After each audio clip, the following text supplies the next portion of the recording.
Вот это маленькое строение и есть средняя школа села Тхина. До 1994 года здесь была просторная школа, рассчитанная на 300 учащихся.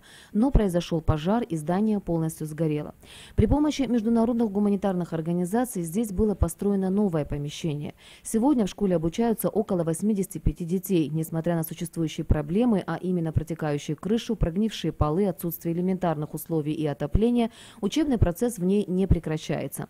По словам директора школы Ларисы Габуния, жители села очень долго ждали новую школу, ведь их дети вынуждены ездить на учебу в близлежащие села за несколько километров.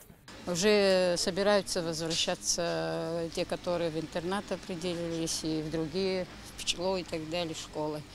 Ну, надеемся, что если будет такая у нас красивая, уютная, удобная школа, желающих найдутся много. Этого мы давно ждали. Сбылась наша мечта. Работы по возведению новой школы начались месяц назад. Генеральным подрядчиком является фирма «Вефастрой». Бюджет работ 84 миллиона рублей. Завершить строительство предполагается в 2019 году. Премьер-министр заинтересовался ходом строительства объекта и есть ли проблемы у подрядчика.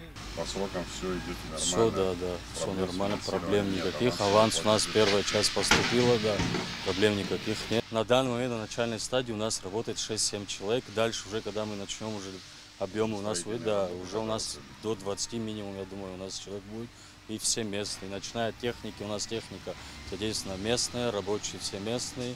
Беслан Барцыц отметил, что строительство новой школы в селе Тхина имеет большое значение для развития села. Появление нового современного учебного заведения станет хорошим стимулом для того, чтобы в селе оставалось как можно больше молодежи, подчеркнул глава правительства. Отсутствие школы в селе, это приведет к упадку села, к оттоку населения.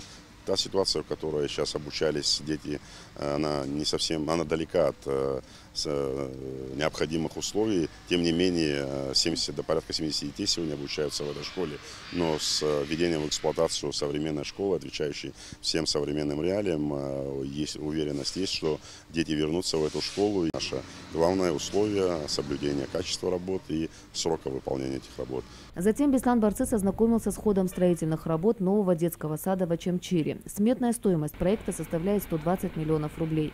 Генеральным подрядчиком является компания «Ачамчирострой», а для выполнения работ руководство района привлекает местные предприятия и организации. В так называемом 9-м микрорайоне города уже полностью расчистили территорию. Через несколько дней здесь будет залит фундамент.